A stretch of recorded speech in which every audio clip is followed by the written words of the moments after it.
We want to stop drugs. We want to stop traffickers. We want to stop criminals from coming in. Walls save lives. Walls save tremendous numbers of lives. That from El Paso this week. Monday night, President Trump doubling down on the calls for a border wall during that rally. My next guest today was at that rally. His daughter, Amanda, was killed in a hit-and-run accident on Thanksgiving Day. An illegal immigrant now faces charges in her death. Her father is Dan Ferguson. He's in Washington, D.C. now, and he joins us today. And Dan, good morning to you. My heart's to you and your family and all your friends and the blessed soul of your daughter. Tell me about Amanda. Thank you. 28. Thank you, sir. My daughter was a 28-year-old school teacher in El Paso. She was killed on Thanksgiving Day by an illegal alien who was out on a drinking spree and ran 2 red lights. To make the matters worse, he was arrested or deported in 2012. He entered the country again illegally, which made him a felon. He was then arrested on aggravated assault charges and put in jail, but he was released on bond before they notified ICE, so he was out into our community again.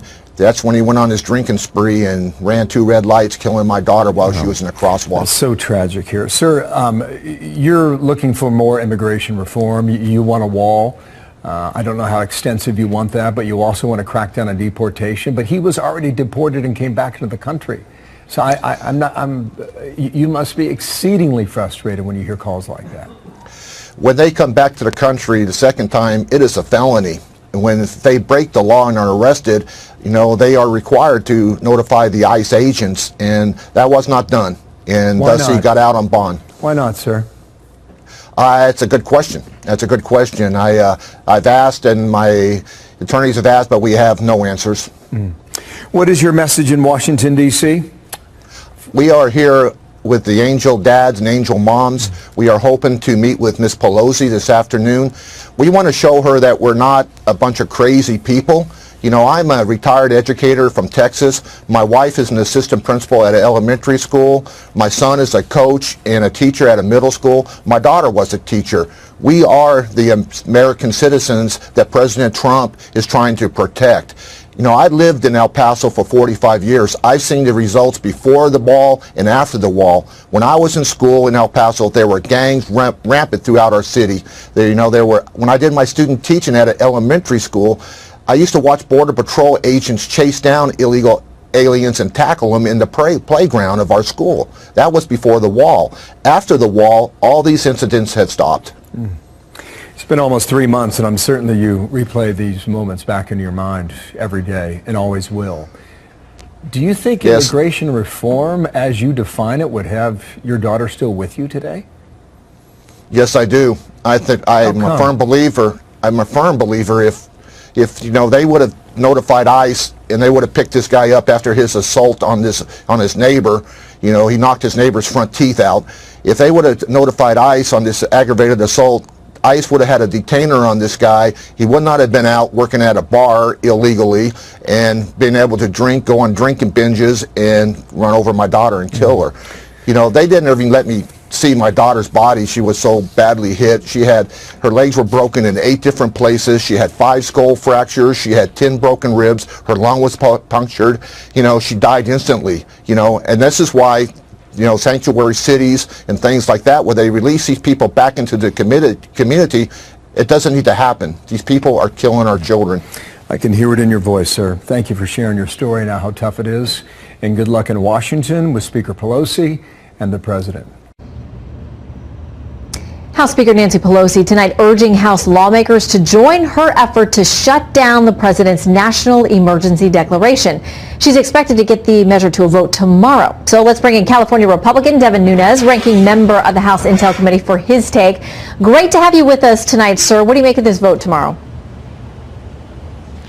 I don't think I make much of it. This is just more politics. It's going to be interesting to see if the Democrats actually put the votes on the board.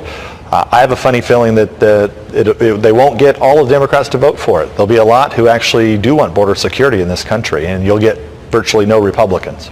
All right, I want to play a little something from Congressman Gregory Meeks, one of your Democratic colleagues.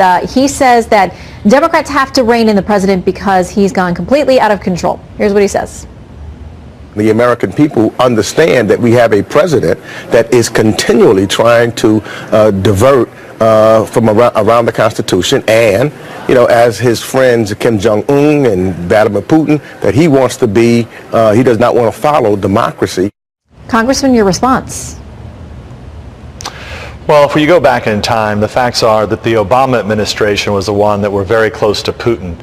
If you remember back during the election, Mitt Romney, the Republican nominee, was talking about Russia being a big problem. Obama actually said publicly that the 1980s called and wanted their foreign policy back. So, I mean, look, it's normally whatever they accuse you of doing. This is actually, you know, they're the ones that actually supported Putin, not the Republicans. And obviously this week, there have been a lot of headlines with your name woven in as former and fired FBI official Andrew McCabe is out supporting a new book and trying to sell it. I want to read a little bit of what he said in his book and give you a chance to explain. He talks about having a meeting with the so-called Gang of Eight, which would have included you at the time, to tell lawmakers about the plan to, or that they had opened this counterintelligence investigation related to the president. He says Nunes was suspected of having surreptitiously been given intelligence by presidential aides during a nighttime rendezvous at the House, information that was then publicized. He talked about he and Rod Rosenstein having a conversation about the fact that you were in the meeting. He says Rod Rosenstein came over and talked to you, came back to him, and then said he's not leaving. What can you tell us about that meeting? I know it's classified, but what's your response? Well, that's the first thing I would say is that any conversations that happened in that meeting are classified. And so if those conversations did occur, then the Department of Justice should bring charges against Mr. McCabe. I would also add that McCabe is a guy who's been a proven liar over time. There's no question that what he has in the book is total fake news. It's been disproven time and time again. So not only does he have a book that's actually libeling me and slandering me, it's actually a book that's not even true.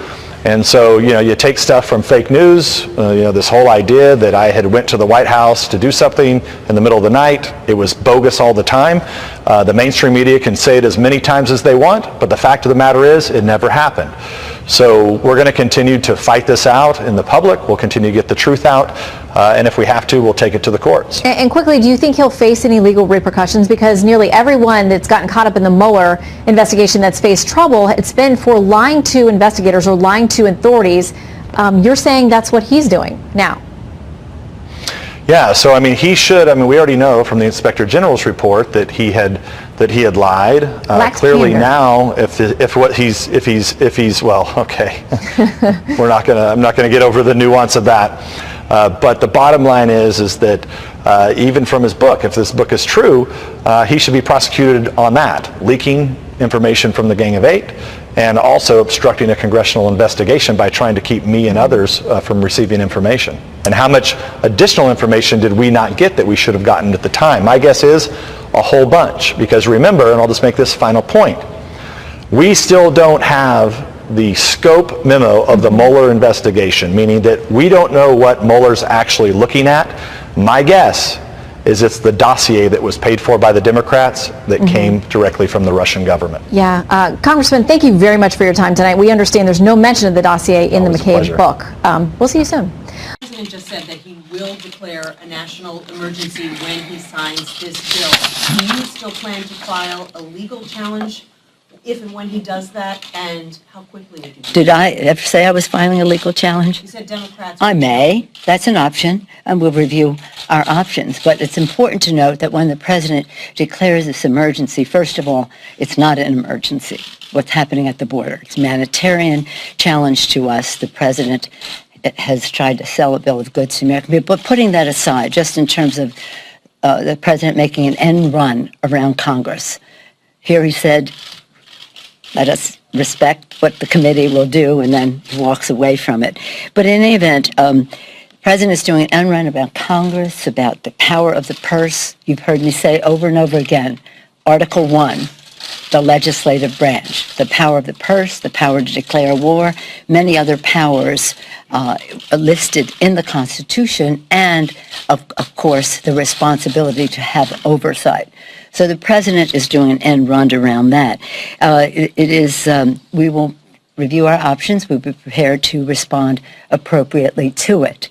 I know the Republicans have some unease about it no matter what they say, because if the president can declare an emergency on something that he has created as an emergency, an illusion that he wants to convey, just think of what a president with different values can present to the American people. You want to talk about a national emergency? Let's talk about today, the one-year anniversary of another manifestation of the epidemic of gun violence in America. That's a national emergency. Why don't you declare that emergency, Mr. President? I wish you would. But a Democratic president can do that. Democratic president can declare emergencies as well. So the precedent that the president is setting here is something that should be met with great unease and dismay by the Republicans. And of course, we will respond accordingly when we review our options. First, we have to see what the president actually says. Yes, yeah. To that end, there's been some discussion of a resolution in the House that might force Republicans to go on the record and vote against this. Would that be an option? I'm saying that we are reviewing our options. We have to see what the president will say. This, I don't believe that there's any good faith negotiations to have with the Republicans in Congress if they're going to support the president doing an end run about what the will of the people, the Congress of the United States, has put forth. So we will review our options, and I'm not prepared to give any preference to any one of them right now. Yes, sir. Yes, sir. On the news of the past couple of moments that the president told the Senate Majority Leader that he would sign the bill, you must be pleased with that. But on the national emergency, does that change the vote calculus at all? Obviously, if you have the president saying he's going to sign a piece of legislation, people would say, okay, I would vote for that, but also that caveat that could potentially peel votes away. Does that have any impact? Let's just have the vote, Chad. That's very interesting, but let's just have the vote. That changes the support one way or the other. Well, it may, I don't know, it's probably had more of an influence in the United States Senate. We have the votes in the House.